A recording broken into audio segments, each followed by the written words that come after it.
트로이 전쟁 이야기 다 아시죠? 영화로도 보셨을 테고, 이게 고대 그리스 서사시인 일리아드 이야기에 나오는 이야기입니다. 일리아드 이야기의 첫 장면은 트로이에 쳐들어가서 포위하고 있던 그리스 연합군이 그냥 군대를 물릴 것인지 말 것인지 고민하는 것으로 시작됩니다. 군대를 물리려는 이유는 병사들 사이에서 알 수 없는 역병이 돌았기 때문이죠. 당시에는 이런 알 수 없는 일이 벌어지면 일단 신탁을 보러 갔죠. 신의 뜻을 알기 위해서. 그리스 신들은 요즘으로 치면 약간 조울증 환자라고 할까요? 하루 기분 좋았다가 다음날 갑자기 삐지거나 그런 일이 많았습니다. 말이 좋아 신이지 환자들이에요, 환자들. 그래서 뭔가 심상치 않은 일이 생기면 신들이 뭔가에 또 뚜껑 열렸구나 라고 그리스 사람들은 생각했습니다. 신탁을 받아보니 아니나 다를까 아폴로 신이 삐진 걸로, 아니 분노한 걸로 나왔습니다.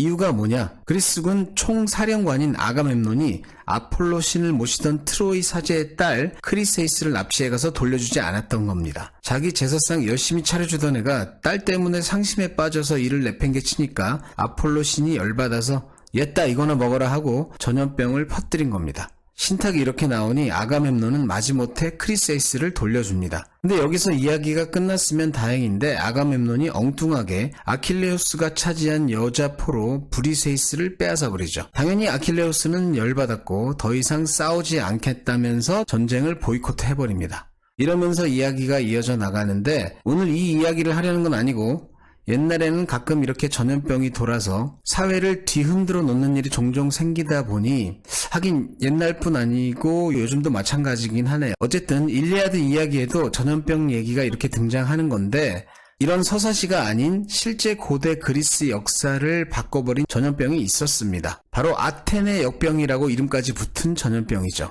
학자들이 아직까지 미스터리로 생각하는 병인데요. 기원전 431년 고대 그리스에서 제일 강력했던 두 도시국가 아테네와 스파르타는 각각 다른 도시국가들과 동맹을 맺고 전쟁을 벌이게 됩니다. 아테네를 중심으로 뭉친 델로스 동맹, 스파르타를 중심으로 뭉친 펠로폰네소스 동맹인데요. 이게 바로 우리가 알고 있는 펠로폰네소스 전쟁이죠. 스파르타는 막강한 육군을 내세워 아테네를 압박했고 아테네는 육지에서는 정면 싸움을 피하고 해전을 통해서 스파르타에 역공을 가하는 전략을 취합니다. 이 전쟁에서 승리하게 되면 당시 지중해의 패권을 가져가게 될 운명이었으니까 두 연합은 피 튀기는 싸움을 벌이는데 정작 뚜껑을 열고 보니 진정한 승자는 아테네나 스파르타 어느 쪽도 아니고 바로 당시 아테네에서 터진 전염병이었습니다. 전쟁이 터지고 1년 후부터 아테네 항구 도시 피라에오스에서 그동안 겪어보지 못한 전염병에 걸려 죽는 사람들이 나타나기 시작합니다. 병은 아테네 전 지역으로 빠르게 퍼져나갔고 스파르타가 우물에 독을 탔다는 소문까지 돌았습니다. 당시 아테네 지도자 페리클레스는 스파르타 공격에 맞서 시민들을 성 안으로 들여서 농성전을 펼치게 되는데 이 때문에 전염병이 더욱 급속히 확산되죠. 연령과 신분을 가리지 않고 사람들이 병에 걸려 죽어나가기 시작하는데 스파르타군은 이 소식을 듣고 기겁해서 재빨리 군사를 물리는 바람에 피해가 적었고 아테네 쪽에 주로 피해가 집중됩니다. 이 병에 대한 주요 기록은 그리스의 역사가 투키디데스가 남긴 펠로폰네소스 전쟁사를 근거로 하는데요. 투키디데스 자신이 직접 이 병에 걸렸다가 생존했기 때문에 더 생생한 기록을 남기게 됩니다.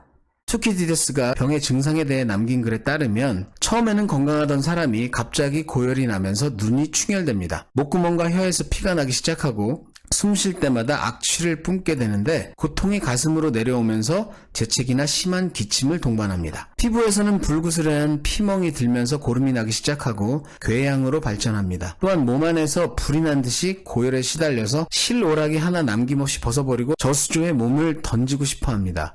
물을 아무리 들이켜도 항상 갈증에 시달리고 밤에는 불면증에 시달리니 쉴 틈 없이 고통을 당합니다. 7일에서 9일이면 대부분 사망하는데 운 좋게 이 단계를 넘기게 되더라도 계속해서 궤양과 설사 때문에 고통을 겪다가 쇠약해져서 죽는 일이 많습니다. 증상을 아주 자세하게도 남겼네요. 이 병을 치료하는데 가장 힘든 점은 이게 처음 보는 병이라는 점과 전염이 잘 된다는 점이었습니다. 한 번도 이런 병을 경험해보지 못한 탓에 의사들은 무기력했고 듣는 약이 없었는데 설사 한 사람에게 효과를 본 약이더라도 다른 사람한테는 아무런 효과가 없었답니다. 전염성 때문에 가까이에서 접촉한 의사들이 제일 먼저 죽어나갔고 가족들도 치료하다가 병이 옮아 같이 죽게 되는데 나중에는 치료를 하자니 죽음이 뻔히 보이고 어쩔 수 없이 방치하면 환자는 버려진 채 혼자 죽어나갔습니다.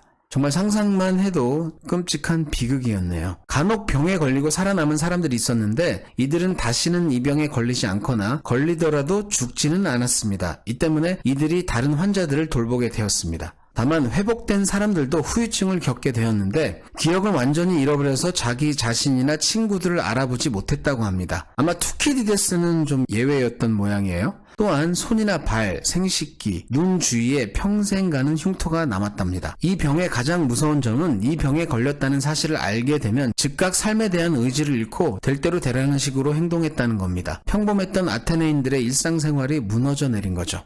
사망자가 속출하다 보니 나중에는 엄숙하게 장례를 치르기는커녕 시체들을 겹겹이 쌓아놓았다가 한 화로에서 한꺼번에 화장해서 처리하기에 급급했습니다.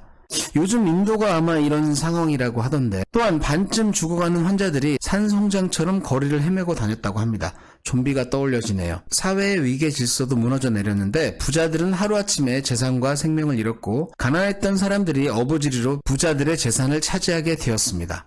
예나 지금이나 위기 때 돈 버는 사람은 항상 있었나 보네요. 사람들은 도덕 따위는 내팽개치고 내일이 없는 사람들처럼 살았는데 하긴 진짜 내일이 없었으니까. 나이 든 사람들은 고대 예언까지 들먹였는데 그 내용이 도리아 사람들하고 전쟁하면 대역병이 유행할 것이라는 겁니다.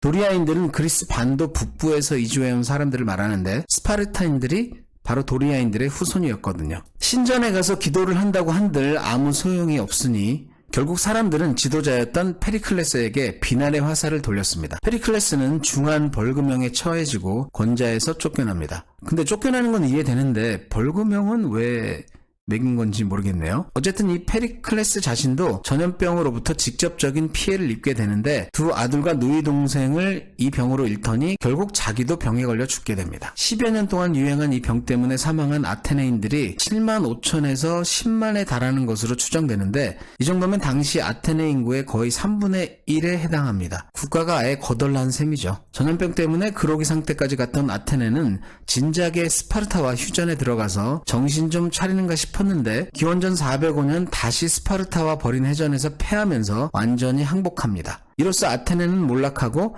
스파르타가 지중해 패권을 차지했지만 스파르타조차 결국 역량 부족으로 망하게 되면서 그리스 도시 국가들의 황금기는 영원히 끝장나게 됩니다. 이 정도면 전염병 하나가 역사를 통째로 바꿨다고는 못해도 지대한 영향을 끼쳤다고는 할 수 있겠죠. 역사학자들은 아직까지 이 병의 정체가 뭐였는지 밝혀내지 못했습니다. 투키디데스가 전염병이라는 단어를 썼기 때문에 후에 중세 유럽을 초토화시킨 패스트가 아니냐고 의심하기도 했지만 패스트의 가장 대표적인 증상이 서해부나 림프절이 까맣게 변하고 부풀어 터지는 증상인데 이에 대한 언급이 전혀 없다는 게 의문점입니다. 대신 장티푸스, 콜레라, 천연두, 홍역 등을 원인으로 보기도 합니다. 그러다가 1940년 그리스에서 기원전 420년, 430년까지 거슬러 올라가는 대규모 무덤이 발견됩니다.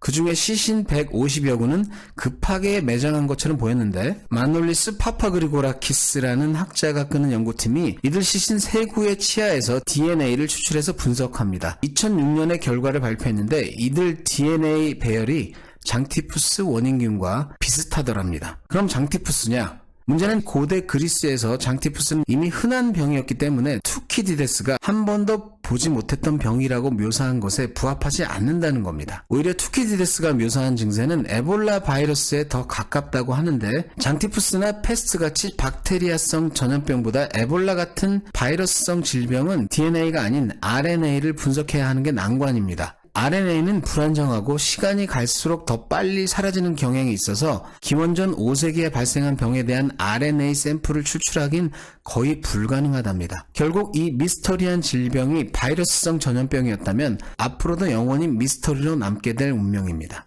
하긴 이 세상에 몇 개쯤은 미스터리로 남겨두는 것도 나쁘지 않을 것 같네요. 너무 다 알면 재미없잖아요. 재밌게 보셨다면 구독과 댓글 부탁드리고요. 알람 설정도 해주시면 감사하겠습니다. 저는 그것이 알고 싶다를 보러 가겠습니다.